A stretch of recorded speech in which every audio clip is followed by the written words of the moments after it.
Hello everyone. ನಾನು ಇವತ್ತು ಮೊಸೊಪ್ಪಿನ ಸಾಂಬಾರು ಮಾಡ್ತಾಯಿದ್ದೀನಿ, ಅಂದರೆ ಸೊಪ್ಪಿನ ಸಾಂಬಾರು. ನಾನು ಇದಕ್ಕೆ ಯೂಸ್ ಮಾಡ್ತಾ ಇರೋದು ಪಾಲಕ್ ಸೊಪ್ಪು ಮತ್ತು ಕೀರೆ ಸೊಪ್ಪು. ನಮ್ಮ ಮಂಡ್ಯದ ಕಡೆ ಇದನ್ನು ಕೀರೆ ಸೊಪ್ಪು ಅಂತಾರೆ, ಇಲ್ಲಿ ಅರವೆ ಸೊಪ್ಪು ಅಂತ ಏನೋ ಅಂತಾರೆ ಇದನ್ನು, ಆದರೆ ನಾವು ಕರೆಯೋದು ಕೀರೆ ಸೊಪ್ಪು ಅಂತ. ಇವೆರಡನ್ನೂ ಯೂಸ್ ಮಾಡಿಕೊಂಡು ನಾನು ಸೊಪ್ಪಿನ ಸಾರು ಮಾಡ್ತಾಯಿದ್ದೀನಿ. ನೋಡಿ, ಈ ಥರ ಸೊಪ್ಪನ್ನು ನೀಟಾಗಿ ಬಿಡಿಸ್ಕೋಬೇಕು. ಅದರೊಳಗೆ ಎಲ್ಲ ಕಸ ಇರುತ್ತೆ, ಅದನ್ನು ತೆಗೆದು ನೀಟಾಗಿ ಬಿಡಿಸ್ಕೊಳ್ಳಿ. ನಾನಿಲ್ಲಿ ಕೈಯಲ್ಲೇ ಕಟ್ ಮಾಡ್ಕೊಂಡಿದ್ದೀನಿ, ನೀವು ಬೇಕಿದ್ದರೆ ಚಾಕುನಲ್ಲಿ ಕಟ್ ಮಾಡ್ಕೋಬಹುದು. ನೋಡಿ, ಈ ಥರ ಒಂದು ಪಾತ್ರೆಗೆ ಆ ಸೊಪ್ಪನ್ನ ತೊಳ್ಕೊಳ್ಳಿ. ಚೆನ್ನಾಗಿ ತೊಳಿಬೋದು, ಈ ಥರ ಪಾತ್ರೆ ಒಳಗಡೆ ಹಾಕ್ಕೊಂಡು ತೊಳ್ಕೊಂಡ್ರೆ. ನೋಡಿ, ಈ ಥರ ವಾಶ್ ಮಾಡಿಕೊಂಡು ನಂತರ ಒಂದು ಕುಕ್ಕರ್ ತಗೊಳ್ಳಿ. ಒಂದು ಕುಕ್ಕರ್ಗೆ ತೊಳೆದಿರೋಂತಹ ಸೊಪ್ಪನ್ನ ಆ್ಯಡ್ ಮಾಡಾದಮೇಲೆ ತೊಗರಿಬೇಳೆ ಐತಲ್ಲ, ಅದನ್ನು ಅರ್ಧ ಕಪ್ಪಷ್ಟು ತಗೊಳ್ಳಿ.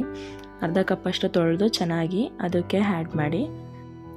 ನೆಕ್ಸ್ಟು ಒಂದು ಟೊಮೊಟೊ, 2 ಹಸಿಮೆಣಸಿನ್ಕಾಯಿ, 2 ಒಣಮೆಣಸಿನ್ಕಾಯಿ, ಅರ್ಧ ಈರುಳ್ಳಿ, 2 ಬೆಳ್ಳುಳ್ಳಿ. ನಾನು ಸಿಪ್ಪೆ ಸುಲಿದನೇ ಹಂಗೆ ಹಾಕೋತಾ ಇದ್ದೀನಿ. ನೆಕ್ಸ್ಟು 2 ಸ್ಪೂನಷ್ಟು ಖಾರದ ಪುಡಿ ಹಾಕ್ಕೊಂಡಿದ್ದೀನಿ. ನಾನು ಇಲ್ಲಿ 3 ಲೋಟ ನೀರನ್ನ ಹಾಕೋತಾ ಇದ್ದೀನಿ. ನೋಡಿ, ಈ ಥರ ಗ್ಲಾಸಲ್ಲಿ ನಾನು 3 ಲೋಟ ನೀರು ಹಾಕ್ಕೊಂಡಿದ್ದೀನಿ. ನೆಕ್ಸ್ಟು ಕುಕ್ಕರ್ ಕ್ಯಾಪ್ನ ಕ್ಲೋಸ್ ಮಾಡಿ ಸ್ಟವ್ ಆನ್ ಮಾಡಿ ಗ್ಯಾಸ್ ಮೇಲೆ ಇಡಿ. ನೀವು ಅದು 1 ವಿಷಲ್ ಆಗಬೇಕು. 1 ವಿಷಲ್ ಆಗೋವರೆಗೂ ಈರುಳ್ಳಿ ಮತ್ತು ಬೆಳ್ಳುಳ್ಳಿನ ಬಿಡಿಸ್ಕೊಂಡು ಈ ಥರ ಮಾಡ್ಕೊಳ್ಳಿ. ಬೆಳ್ಳುಳ್ಳಿನ ಕುಟ್ಟಿಟ್ಕೊಳ್ಳಿ ಮತ್ತು ಈರುಳ್ಳಿನ ಕಟ್ ಮಾಡಿ. ಇದು ಒಗ್ಗರಣೆ ಹಾಕಬೇಕಾಗುತ್ತೆ ಲಾಸ್ಟಲ್ಲಿ ನಾವು. ನೆಕ್ಸ್ಟು ಇದಕ್ಕೆ ಆಲೂಗೆಡ್ಡೆ ಮತ್ತು ಬೀನೀಸ್ನ ನಾನು ಹಾಕ್ಕೊಂಡಿದ್ದೀನಿ. ಇದು ನೀವು ಹಾಕ್ಕೊಂಡ್ರೆ ಹಾಕೋಬೋದು, ಇದು ಆಪ್ಷನಲ್ಲು. ಬದನೆಕಾಯಿ ಸಹ ಹಾಕೋತಾರೆ, ನೀವು ಬೇಕಿದ್ದರೆ ಹಾಕ್ಕೊಳ್ಳಿ, ಅದು ಹಾಕ್ಕೊಂಡ್ರೂ ಚೆನ್ನಾಗಿರುತ್ತೆ. ನೋಡಿ, ಇದು ಕುಕ್ಕರ್ ವಿಷಲ್ಲು ಆಲ್ರೆಡಿ ಆಗಿದೆ. ನೋಡಿ, ಇವಾಗ ನಾನು ಕುಕ್ಕರ್ ಕ್ಯಾಪ್ನ ತೆಗಿತಿದ್ದೀನಿ. ನಾವು ಹಾಕಿದಂತಹ ಎಲ್ಲ ಇಂಗ್ರೀಡಿಯೆಂಟ್ಸು ಚೆನ್ನಾಗಿ ಬೆಂದಿದೆ. ಇದನ್ನು ನಾವು ಒಂದು ಪಾತ್ರೆಗೆ ಈ ಥರ ತೆಗೆದು ಇಟ್ಕೋಬೇಕಾಗುತ್ತೆ. ತೆಗೆದಿಟ್ಕೊಂಡು ಇದು ಸ್ವಲ್ಪ ತಣ್ಣಗೆ ಆದಮೇಲೆ, ಇದು ಜಾಸ್ತಿ ತಣ್ಣಗಾಗೋಕ್ಕೂ ಬಿಡಬಾರ್ದು, ಸ್ವಲ್ಪ ಬಿಸಿ ಇದ್ದಾಗಲೇ ನಾವು ಇದನ್ನು ಸ್ಮ್ಯಾಶ್ ಮಾಡ್ಕೋಬೇಕು. ನೋಡಿ, ಇದು ಮೊದಲೇ ಕುಕ್ಕರಲ್ಲಿ ಬೇಯಿಸ್ಕೊಂಡಿದ್ವಲ್ಲ, ಅದ್ರ ನೀರು. ಇದಕ್ಕೆ ನಾವು ತರಕಾರಿನ ಆ್ಯಡ್ ಮಾಡಬೇಕಾಗುತ್ತೆ. ಏನು ಜಾಸ್ತಿ ಸೊಪ್ಪೆಲ್ಲ ತಗೋಬೇಕು ಅಂತ ಏನಿಲ್ಲ, ಸ್ವಲ್ಪ ಅದರಲ್ಲೇ ಇದ್ದರೂ ಪರವಾಗಿಲ್ಲ. ಇದಕ್ಕೆ ನಾವು ತರಕಾರಿನ ಆ್ಯಡ್ ಮಾಡ್ಕೋತಾ ಇದ್ದೀವಿ. ನಂತರ ನಾವು ತೆಗೆದಿಟ್ಕೊಂಡಿದ್ದಂತಹ ಸೊಪ್ಪನ್ನು ಸ್ಮ್ಯಾಶ್ ಮಾಡ್ಕೋತಾ ಇದ್ದೀನಿ. ನೋಡಿ, ಇಲ್ಲಿ ನಾನು, ನೀವು ಇದೇ ಥರ ಸ್ಮ್ಯಾಶ್ ಮಾಡ್ಕೊಳ್ಳಿ. ಸ್ಮ್ಯಾಶ್ ಮಾಡೋಕ್ಕೆ ನಿಮ್ಮ ಹತ್ರ ಸ್ಮ್ಯಾಶ್ ಮಾಡೋದಿಲ್ಲ ಅಂದರೆ ಇದು ಮಿಕ್ಸಿಗೆ ಹಾಕ್ಕೊಂಡು 2 ರೌಂಡು ರುಬ್ಕೋಬೇಕಾಗುತ್ತೆ. ಜಾಸ್ತಿ ನುಣ್ಣಗೆ ರುಬ್ಬಬೇಡಿ. ಇದನ್ನು ಜಾಸ್ತಿ ನುಣ್ಣಗೆ ರುಬ್ಬಿದ್ರೆ ಅಷ್ಟು ಟೇಸ್ಟ್ ಬರೋಲ್ಲ. ಇದು ಸ್ವಲ್ಪ ತರ್ತರಿಯಾಗಿಯೇ ರುಬ್ಕೊಳ್ಳಿ ಇದನ್ನು ನೀವು.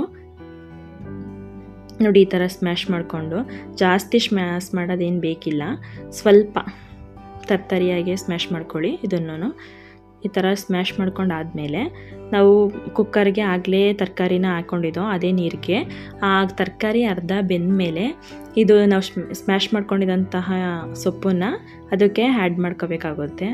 ಅರ್ಧ ಬೆಂದಿರಬೇಕು ತರಕಾರಿ, ಆವಾಗ ಇದನ್ನು ಆ್ಯಡ್ ಮಾಡ್ಕೊಳ್ಳಿ. ನೋಡಿ, ಈ ಥರ ನಾನು ಆ್ಯಡ್ ಮಾಡ್ಕೋತಾ ಇದ್ದೀನಿ. ಆ್ಯಡ್ ಮಾಡಿಕೊಂಡು ಚೆನ್ನಾಗಿ ಸೌಟಿಂದ ತಿರುಗಿಸ್ಕೋಬೇಕಾಗುತ್ತೆ, ಇಲ್ಲಾಂದರೆ ತಳ ಹಿಡಿಯುತ್ತೆ.